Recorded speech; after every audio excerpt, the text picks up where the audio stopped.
morning students, myself Shan Patel.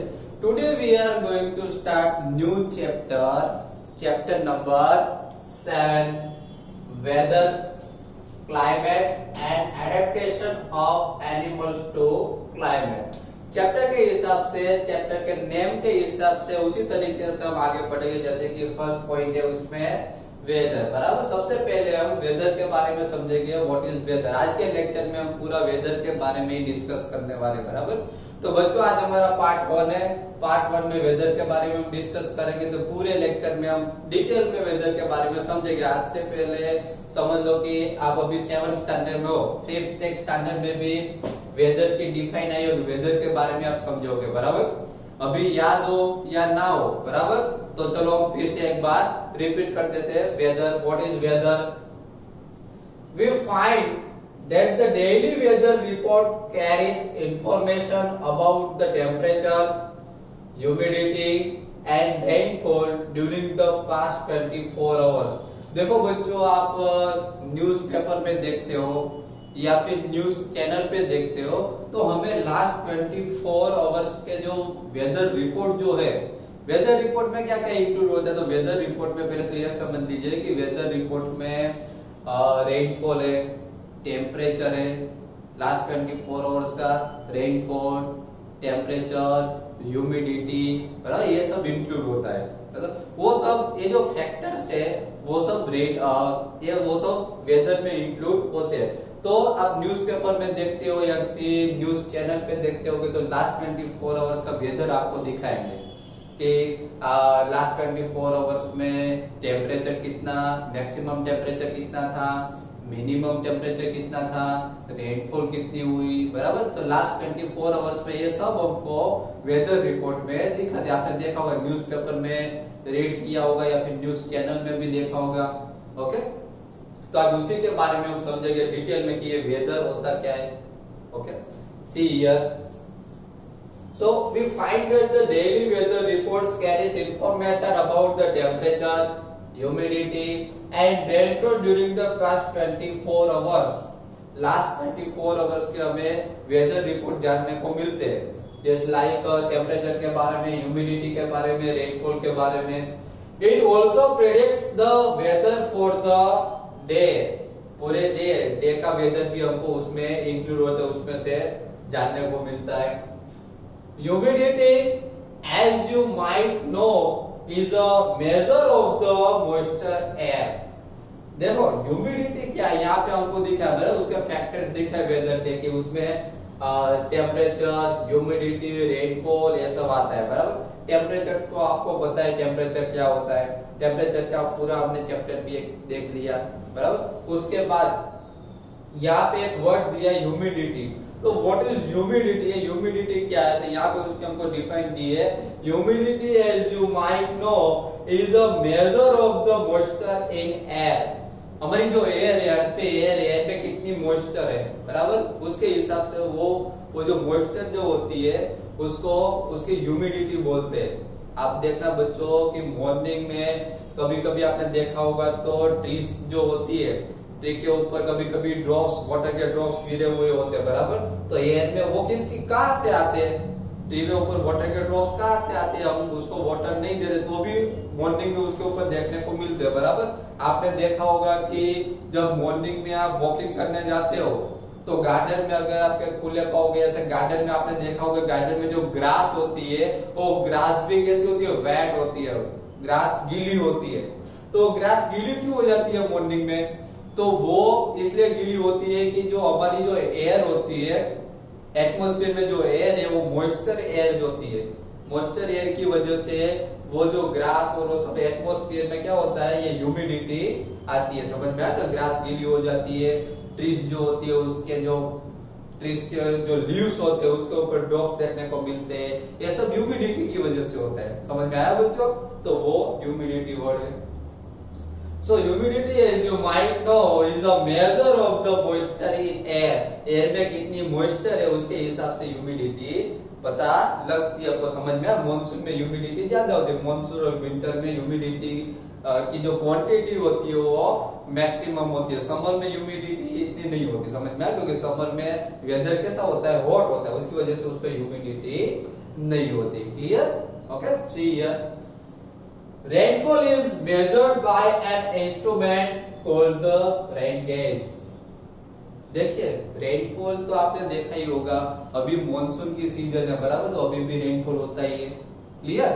तो rainfall होता है, लेकिन रेनफॉल आपने हम न्यूज चैनलों में देखते हैं, न्यूज पेपर में देखते हैं कि यहाँ पे अहमदाबाद में 3 इंच रेनफॉल हुआ, 2 इंच रेनफॉल हुआ, 1 इंच रेनफॉल हुआ। समझ में? तो ये जो रेनफॉल है, तो हमके दिमाग में एक क्वेश्चन हो कि ये रेनफॉल कौन मेजर करने जाता होगा, रेनफॉल कैसे मेजर होता होगा? समझ में? ऐसे क्वेश्चन होते हैं ना हमारे दिमाग में। तो रेनफॉल, देखो बच्चों, रेनफॉल मेजर करने के लिए उसका एक इंस्ट्रूमेंट आता है, उस इंस्ट्रूमेंट को हम बोलेंगे रेन गेज। क्या बोलेंगे? Rain gauge. समझ में आया? रेनफॉल इससे मेजर होता है, रेन गेज से। Okay, now do all the 7 days have the same maximum and minimum temperature, humidity and rainfall? यहाँ पे हमको एक क्वेश्चन पूछा गया है कि हमने देखा कि जो फैक्टर्स है वेदर के, उसमें टेम्परेचर है, ह्यूमिडिटी है, रेनफॉल है, तो क्या ऑल 7 डेज, वीक में 7 डेज का ये जो टेम्परेचर ह्यूमिडिटी सेम रहता है?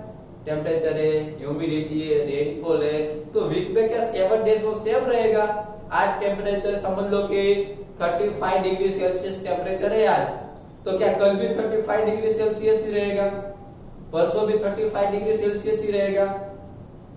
या तो समझ लो कि आज रेनफॉल हुआ, समझ लो कि सूरत है या फिर अहमदाबाद है बराबर, इसमें समझ लो कि आज 2 इंच रेनफॉल हुआ, तो क्या कल भी 2 इंच रेनफॉल होगा, परसों भी 2 इंच रेनफॉल होगा? नहीं बच्चों, ऐसा नहीं होता। समझ में?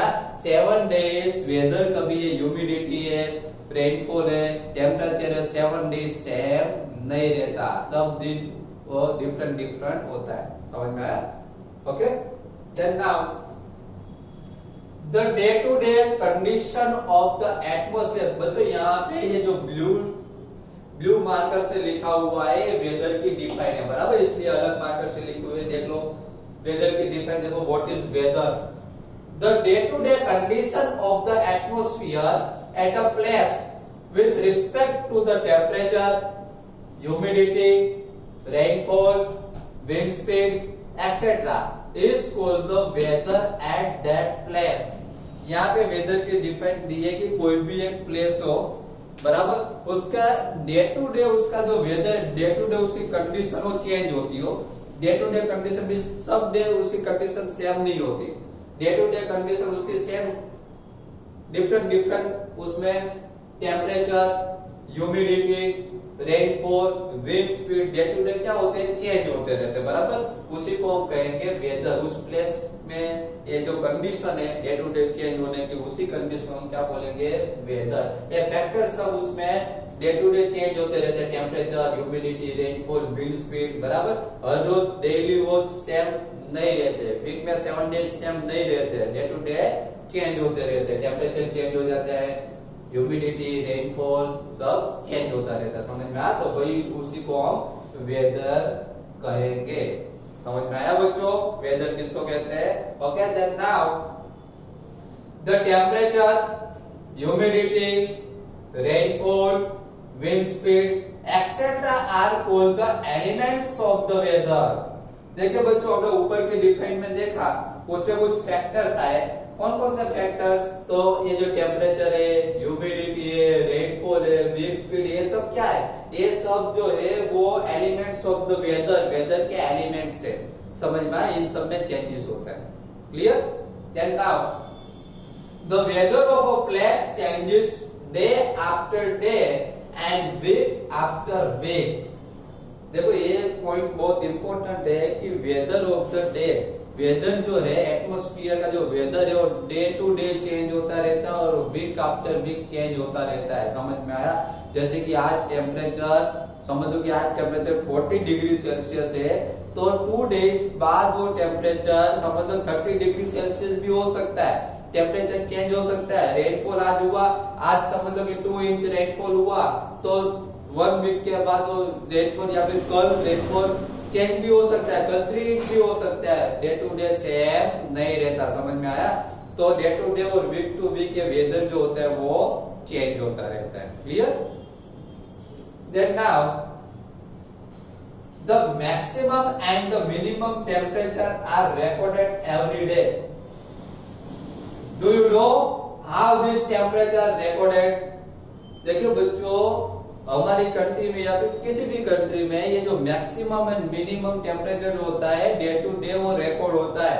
जैसे कि आज का डे है, तो आज मैक्सिमम टेम्परेचर कितना था वो, और मिनिमम टेम्परेचर कितना था वो कल के न्यूज में आ जाएगा, न्यूज चैनल में या फिर न्यूज़पेपर में। डे टू डे हर रोज उसको रिकॉर्ड किया जाता है। हर रोज कि आज का मैक्सिमम टेम्परेचर कितना था, मिनिमम टेम्परेचर कितना था, हर रोज वो रिकॉर्ड होता है। Do you know how this temperature are recorded? क्या आपको पता है कि ये टेम्परेचर किस तरीके से रिकॉर्ड होगा? तो देखिए बच्चों, चैप्टर 4 पे हमने देखा था, आपको याद है? चैप्टर 4 पे हमने सीखा था कि मैक्सिमम मिनिमम टेम्परेचर को रिकॉर्ड करना हो तो उसके लिए एक इंस्ट्रूमेंट आता है, मैक्सिमम मिनिमम थर्मोमीटर आता है। राइट? चैप्टर 4 में हम सीखे थे maximum minimum thermometer. These temperatures are recorded by the maximum and the minimum thermometers। आया?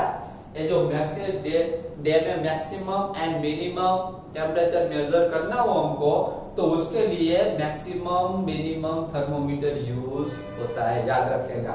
Okay? Then now can you guess when during the day,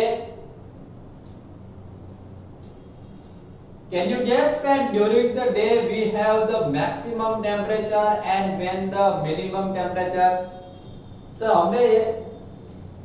मैंने आपको ये बोला कि day to day maximum and minimum temperature जो है वो record होता है, लेकिन क्या आपको पता है कि मैक्सिमम डे में क्या हम आइडिया लगा सकते हैं कि पूरे दिन में मैक्सिमम टेम्परेचर कब होता है और मिनिमम टेम्परेचर कब होता है? क्या हम गेस कर सकते हैं?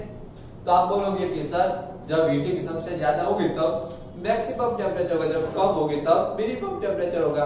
तो मैं आपको बताता हूँ कि मैक्सिमम टेम्परेचर कब होता है, मिनिमम टेम्परेचर कब होगा। The maximum temperature of the day occurs generally in the afternoon। देखिए बच्चों, आफ्टरनून में मोस्टली आफ्टरनून में हीटिंग ज्यादा होती है। आफ्टरनून में जो वार्म कंडीशन होती है, हेट होती है, हॉट एयर होती है, सनलाइट उस पे सीधा सन हमारे स्ट्रेट पे ऊपर ही आ जाता है। समझ में आया कि सन की हीटिंग उस टाइम पे ज्यादा होती है, इसीलिए आफ्टरनून में सबसे मैक्सिमम टेम्परेचर होगा। While the minimum temperature occurs generally in the early morning। आपने देखा होगा कि अर्ली मॉर्निंग में जल्दी मॉर्निंग में उठते हैं तो अर्ली मॉर्निंग में टेम्परेचर बहुत कम होता है, उसमें आपको गर्मी नहीं लगती। अर्ली मॉर्निंग में बहुत मजा आता है, अर्ली मॉर्निंग में उसमें बिल्कुल गर्मी नहीं होती, तो अर्ली मॉर्निंग में टेम्परेचर सबसे कम होगा। Okay? Then new point, all changes in the weather are caused by the sun. देखिए बच्चों, वेदर में जो चेंजेस जो होता है, वेदर में जो चेंजेस होता रहता है वो सब सन की वजह से होता है। किसकी वजह से? सन की वजह से। वेदर में जो भी चेंज होगा वो सन की वजह से चेंजेस होता है। The sun is a huge sphere of hot gases at a very high temperature। सन जो है उसमें हॉट गैसेस आए हुए हैं और हॉट गैसेस की वजह से सन का टेम्परेचर जो होता है बहुत हाई टेम्परेचर होता है। देखो सन हमारे से बहुत दूर है, बहुत डिस्टेंस पे है। The distance of the sun from us is very large. Sun जो है वो हमारी अर्थ से बहुत डिस्टेंस में है, बहुत दूर है। तो भी देखो वो जो सन जो है उसमें हॉट गैसेस आए हुए हैं, वो हॉट गैसेस की वजह से उसकी सनलाइट इतने दूर से भी उसकी सनलाइट हमारी अर्थ पे आती है और हमको गर्मी लगती है। समझ में आया? अर्थ को वो गर्म कर सकता है, इतनी दूर है तो भी, समझना, क्योंकि उसमें हॉट गैसेस आए हुए हैं। ओके, तो बच्चों आज के लेक्चर में हमने पार्ट 1 में हमने वेदर के बारे में समझा, बराबर। वेदर के बारे में समझा कि वेदर जो है वो weather daily weather 7 to 7 days weather जो है वो सेम नहीं रहता।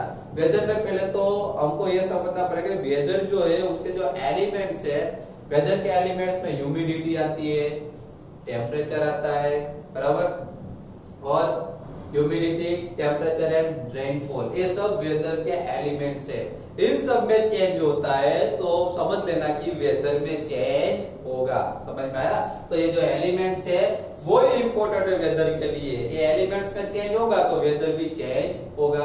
और हमने ये भी देखा कि एवरी डे टेम्परेचर या फिर रेनफॉल या फिर ह्यूमिडिटी सेम रहती नहीं है। तो एवरी डे वेदर सेम नहीं रहेगा, डे टू डे वेदर क्या होगा, चेंज होता रहेगा। समझ में आया?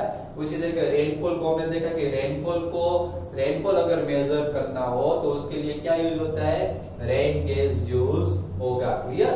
एंड बाद में हमने देखा कि minimum and maximum temperature day में, एक दिन में मैक्सिमम टेम्परेचर कितना होता है वो भी मेजर होता है, और मिनिमम टेम्परेचर कितना होता है वो भी मेजर होता है। और मैक्सिमम मिनिमम टेम्परेचर को मेजर करने के लिए मैक्सिमम मिनिमम थर्मोमीटर यूज होता है। क्लियर?